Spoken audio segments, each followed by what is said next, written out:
नमो नमः। अहं संदीप कुमार मिश्रः, शासकीय उच्चतर माध्यमिक विद्यालय कथवार, जिला सीधी, मध्य प्रदेश।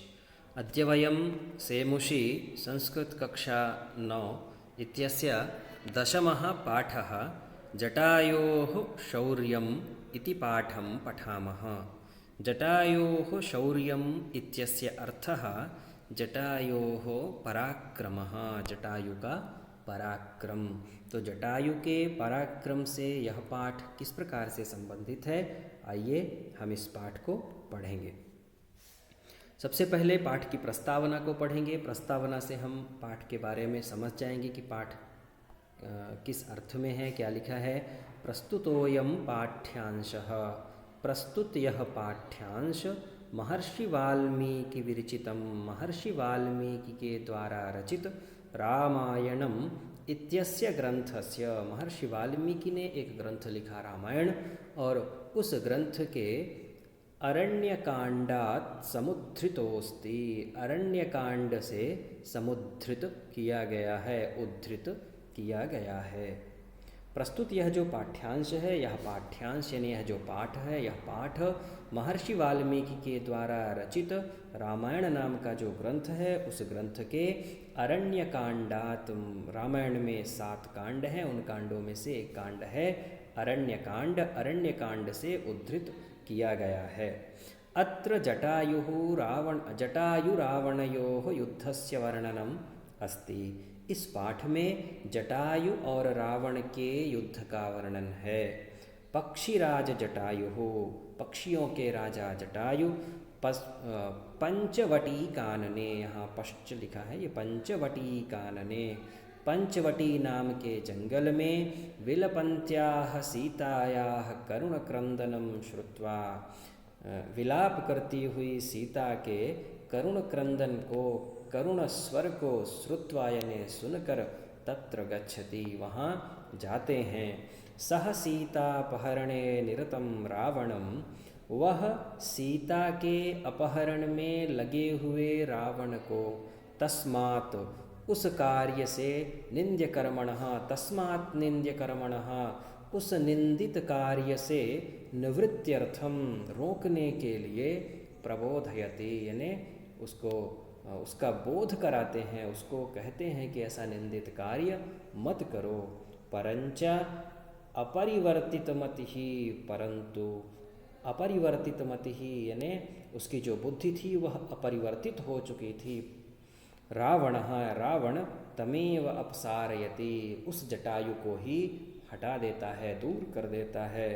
ततः पक्षीराजः, उसके बाद पक्षियों के राजा जटायु, तुंडेन पादाभ्यांच, तुंडेन यानी चोंच के द्वारा, पादाभ्यांच पाँव के द्वारा, प्रहरति प्रहार करते हैं, स्वनखैहि अपने नाखूनों के द्वारा, रावणस्य गात्राणि विदारयति, रावण के शरीर को विदारयति यानी फाड़ देते हैं। एवंच इस प्रकार से, बहुविधाक्रमणेन, बहुत प्रकार से आक्रमण के द्वारा, रावण, रावण भग्न धन्वा यानी उसकी जो धनुष है वह धनुष टूट जाती है, यानी टूटी हुई धनुष के द्वारा, हत सारथि, मरे हुए सारथी के साथ, हताश्वः, मरे हुए अश्व के साथ, व्रणी विरथश्च संजातः, व्रणी हो जाता है, उसके शरीर में चोट रहती है, और विरथश्च संजातः, रथ से विहीन हो जाता है। खगाधिपस्य पुनः पुनः अतिशय प्रहारैः, खगाधिपस्य, खग अधिपस्य यानी पक्षियों के जो राजा जटायु थे, उनके पुनः पुनः, उनके बार बार, अतिशय प्रहारैः बहुत सारे प्रहारों के द्वारा, व्रणी महाबली रावणः, चोटिल महाबली यानी महाबलशाली रावण, मूर्छितो भवति, मूर्छित हो जाता है। तो आइए इसके बाद हम पाठ में आए हुए श्लोकों का अध्ययन करेंगे, श्लोकों को पढ़ेंगे। ये श्लोक वाल्मीकि रामायण के श्लोक हैं और इन श्लोकों का हम अच्छे से अध्ययन करेंगे। सबसे पहले देखिए प्रथमः श्लोकः, सबसे पहला श्लोक है, क्या लिखा है। सा तदा करुणावाचो विलपन्ति सुदुःखिता वनस्पतिगतं गृध्रं ददर्शायतलोचना। इस श्लोक के हम अन्वय को देखते हैं। क्या लिखा है? तदा सुदुःखिता करुणाः वाचः विलपन्ति आयतलोचना सा सीता वनस्पतिगतं गृध्रं ददर्श। गृध्रं ददर्श।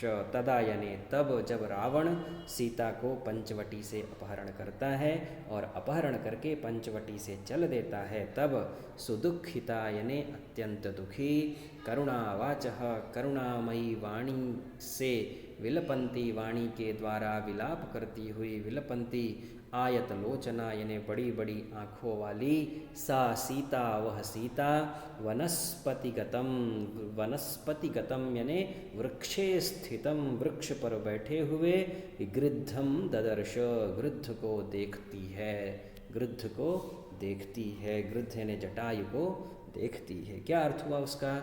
इसका अर्थ क्या है समझेंगे। तब अत्यंत दुखी करुणामयी यानी वह सीता अत्यंत दुखी थी, करुणामयी वाणी से विलाप करती हुई, बड़ी बड़ी आँखों वाली उस सीता ने वृक्ष पर बैठे हुए गिद्ध जटायु को देखा। जब रावण सीता को लेकर के जा रहा था, तब रोते हुए सीता ने वृक्ष पर बैठे हुए जटायु को देखा। फिर से एक बार हम श्लोक को पढ़ेंगे। सा तदा करुणावाचो विलपन्ती सुदुःखिता वनस्पतिगतं गृध्रं ददर्शायतलोचना। इसके बाद दूसरा श्लोक है। दूसरा श्लोक क्या है देखिए, दूसरे श्लोक को पढ़ेंगे। जटायोः पश्यमार्य ह्रियमाणामनाथवत् अनेन राक्षसेन्द्रेण करुणं पापकर्मणा। इसका अन्वय क्या है?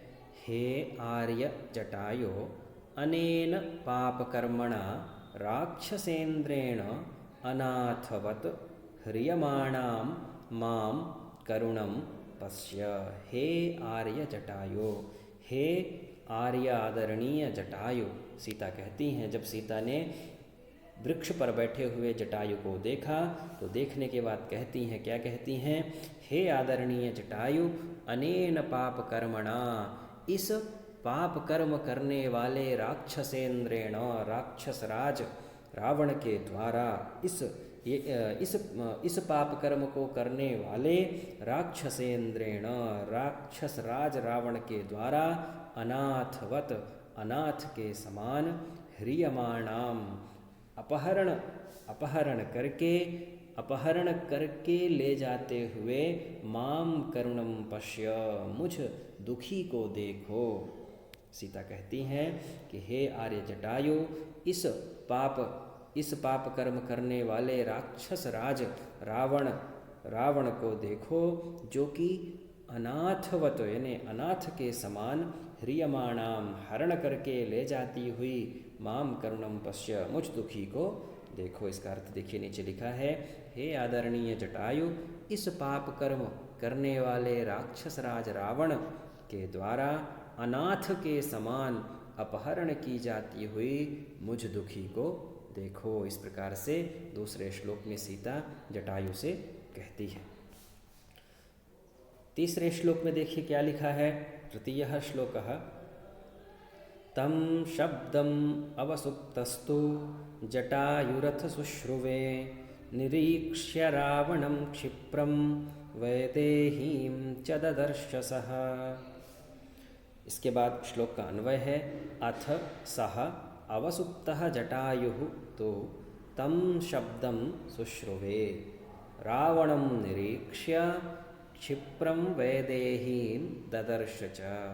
अथ सह, इसके बाद, सह यानी वह कौन? वह जटायु, अवसुप्तः सोते हुए जटायु तो तम शब्दम शुश्रुवे, इसके बाद उस सोए हुए जटायु ने तम शब्दम शुश्रुवे, उस सीता के शब्द को सुना। सीता ने जो बोला उस सीता के शब्दों को उसने सुना और रावणम निरीक्ष्य, रावण को देखकर, क्षिप्रम वैदेहीं ददर्श च, और शीघ्र ही वैदेही को देखा, रावण को देखता है, रावण को देखकर जल्दी ही वैदेही को भी देखता है। क्या लिखा है देखिए, अर्थ देखेंगे। इसके बाद उस सोए हुए जटायु ने उस शब्द को सुना, यानी जो सीता ने शब्द को कहा था उस शब्द को सुना और रावण को देखकर शीघ्र ही सीता को देखा। इस प्रकार से तीसरे श्लोक का अर्थ हुआ। एक बार फिर से हम तीसरे श्लोक को पढ़ेंगे। तम शब्दम अवसुप्तस्तु जटायुरथ शुश्रुवे निरीक्ष्य रावणं क्षिप्रं वैदेहीं च ददर्श सः। चौथा श्लोक है, चौथे श्लोक को देखेंगे। ततः पर्वतशृङ्गाभस्तीक्ष्णतुण्डः खगोत्तमः वनस्पतिगतः श्रीमान् व्याजहार शुभांगिरम। क्या अन्वय हुआ देखिए। ततः वनस्पतिगतः पर्वतशृङ्गाभः तीक्ष्णतुण्डः श्रीमान् खगोत्तमः शुभां गिरं व्याजहार। ततः इसके पश्चात वनस्पतिगतः वृक्ष पर स्थित वृक्ष में बैठा हुआ पर्वत शृंगाभः पर्वत की चोटियों के समान शोभायमान पर्वत श्रृंग आभः पर्वत के शिखर के समान शोभायमान तीक्ष्णतुण्डः तुण्डः यानी जो चोंच है वह कैसी है, तीक्ष्ण है, पैनी चोंच वाले श्रीमान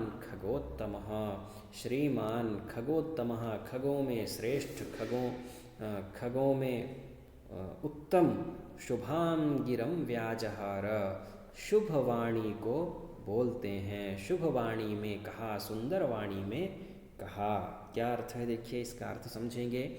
इसके पश्चात वृक्ष पर स्थित पर्वत के शिखर के समान शोभा वाले तीक्ष्ण चोंच वाले पक्षियों में श्रेष्ठ जटायु ने सुंदर वाणी में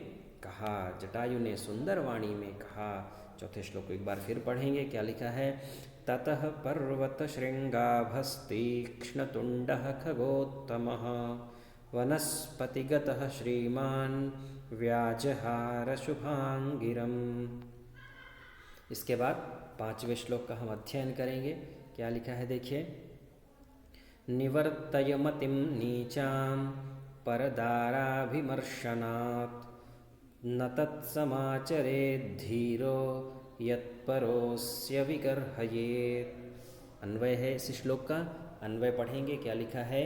राहे रावण नीचां मतिं परदाराभिमर्शनात् निवर्तय धीरः तत् न समाचरेत यत् अस्य परः विगर्हयेत।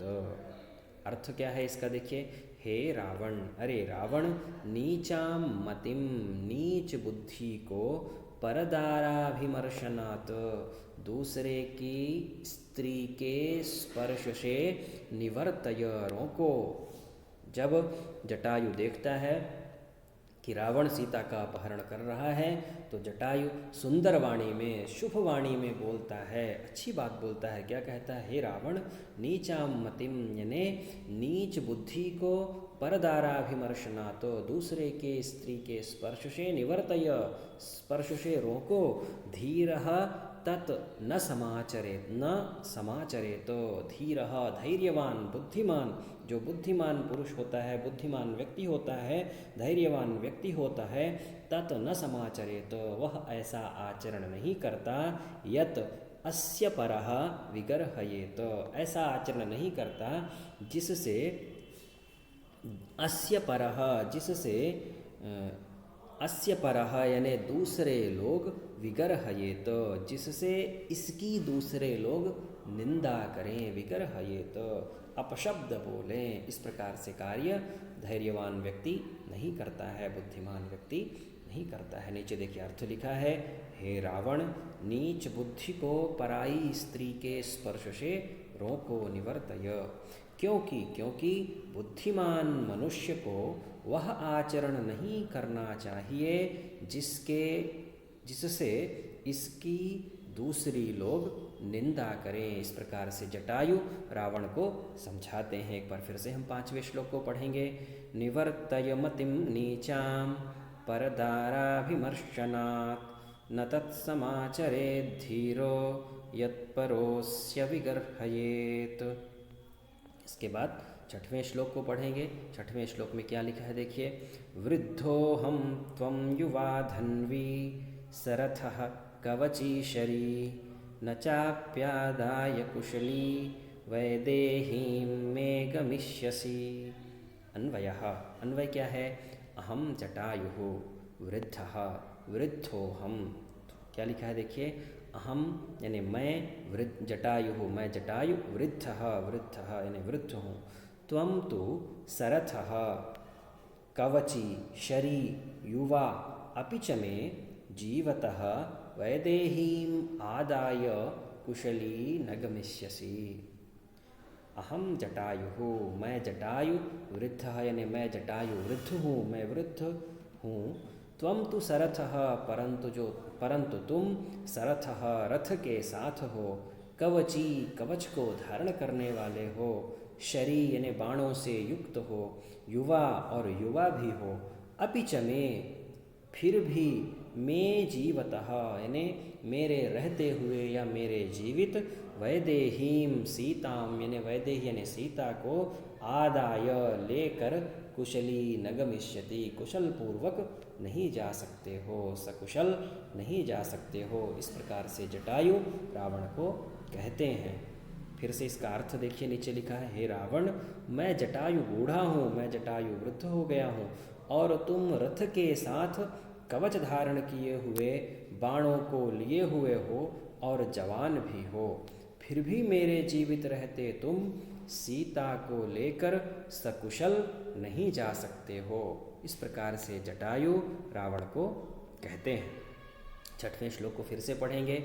वृद्धोऽहं त्वं युवा धन्वी सरथः कवची शरी न चाप्यादाय कुशली वैदेहीं मे गमिष्यसि।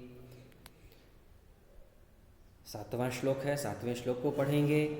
तस्य तीक्ष्णनखाभ्यां तु चरणाभ्यां महाबलः चकार बहुधा गात्रे व्रणान् पतगसत्तमः। अन्वय क्या है। महाबलः पतगसत्तमः जटायुः तु तीक्ष्णनखाभ्यां चरणाभ्यां तस्य गात्रे बहुधा व्रणान् चकार। क्या अर्थ हुआ। महाबलः महान बलशाली, पतग सप्तमः पक्षियों में श्रेष्ठ जटायु तो तीक्ष्ण नखाभ्याम जटायु ने तीक्ष्ण नाखूनों से, पैने नाखूनों से, चरणाभ्याम पंजों से, तस्य गात्रे उसके शरीर में, उस रावण के शरीर में, बहुधा व्रणान चकार बहुत सारे घावों को कर दिया। जब रावण नहीं माना तब जटायु ने अपने तीक्ष्ण चोंच से, पैनी चोंच से और पंजों से रावण के शरीर में बहुत सारे घावों को कर दिया। अर्थ क्या है। महान बलशाली पक्षियों में श्रेष्ठ जटायु ने तीक्ष्ण नाखूनों वाले पंजों से उस रावण के शरीर पर बहुत से घावों को कर दिया। 7वें श्लोक को हम फिर से पढ़ेंगे। क्या लिखा है। तस्य तीक्ष्ण नखाभ्यां तु चरणाभ्यां महाबलः चकार बहुधा गात्रे व्रणान् पतगसत्तमः। 8वें श्लोक को पढ़ेंगे। 8वें श्लोक में क्या लिखा है। तोस्य शशरं चापं मुक्तामणिविभूषितं चरणाभ्यां महातेजा बभञ्जास्य महद्धनुः। अन्वय क्या है। ततः महातेजाः महद्धनुः जटायुः अस्य रावणस्य मुक्तामणिविभूषितं सशरं चापं चरणाभ्यां बभञ्ज। ततः उसके बाद महातेजाः महान तेजस्वी महत्थनुः महत्थनुः महत्थनुः महत्थनुः। क्या अर्थ हुआ देखिए, महान चोंच वाले यानी बड़ी चोंच वाले जटायु ने अस्य रावणस्य इस रावण के मुक्तामणि विभूषितम मोतियों और मणियों से विभूषित, इस रावण के मोतियों और मणियों से विभूषित सशरम यानी बाणों के साथ धनुष को भी चरणाभ्याम अपने पंजों से बभंज यानी तोड़ दिया।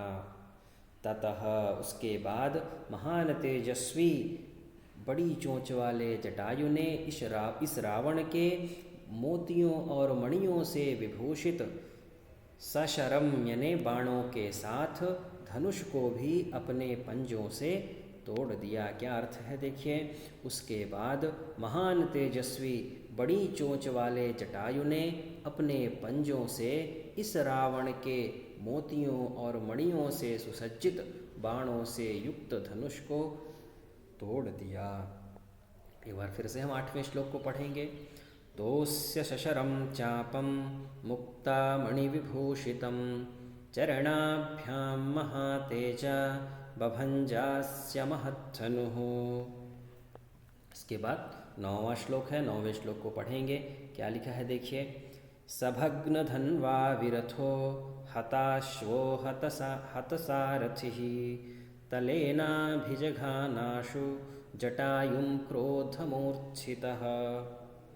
अन्वयः, अन्वय क्या है, सह भग्नधन्वा हताश्वः हतसारथिः विरथः क्रोधमूर्छितः रावणः आशुतलेन जटायुं अभिजघान। क्या लिखा है, सह भग्नधन्वा यानी वह भग्नधन्वा टूटे हुए धनुष वाले, हताश्वः मरे हुए घोड़ों वाले, हत सारथि ही मरे हुए सारथी वाले, विरथः रथ से विहीन, क्रोध मूर्छितः रावणः क्रोध से मूर्छित रावण, क्रोध से व्याकुल रावण, आशु आशु यानी जल्दी ही, तले न तलवार से जटायुम अभिजघान जटायु को मार दिया। अर्थ क्या है इसका एक बार हम देखेंगे। उस टूटे हुए धनुष वाले, रथ से विहीन, मारे गए घोड़ों वाले, मारे गए सारथी वाले, क्रोध से व्याकुल रावण ने शीघ्र ही तलवार की मूठ से जटायु को मार दिया। फिर से हम श्लोक को पढ़ेंगे। सभग्न धन्वा विरथो हताश्वो हतसारथिः तलेनाभिजघानाशु जटायुं क्रोधमूर्छितः। इसके बाद हम 10वें श्लोक को पढ़ेंगे। क्या लिखा है, जटायुस्तम अतिक्रम्य तुंडेनास्य खगाधिपः वामबाहोन्दश तदा व्यपाहरतरिन्दमः। इसका अर्थ क्या है, अन्वयः, अन्वय लिखा है देखिए, अरिन्दमः शत्रुओं को नष्ट करने वाले, शत्रुओं को नष्ट करने वाले, खगाधिपः पक्षियों के राजा जटायु, तदा तुंडेन उस समय, तुंड से अपनी चोंच से, तम अतिक्रम्य उस पर आक्रमण करके, अस्य यानी इस रावण के, 10 वाम बाहून व्यपाहरत उसकी 10 भुजाओं को उखाड़ दिया। रावण की जो वाम 10 भुजाएं थी, बाईं जो 10 भुजाएं थी, उन 10 भुजाओं को उखाड़ दिया। क्या लिखा है इसका अर्थ समझेंगे। शत्रुओं को नष्ट करने वाले, अरिंदमः, अरिंदमः का अर्थ होता है शत्रुओं को नष्ट करने वाले, पक्षियों के राजा, खगाधिपः अर्थात पक्षियों के राजा जटायु ने तब अपनी चोंच से उस पर आक्रमण करके इसकी बाईं ओर की 10 भुजाओं को उखाड़ दिया। इस प्रकार से जटायु भी वीर गति को प्राप्त कर लेते हैं और सीता का अपहरण भी होता है।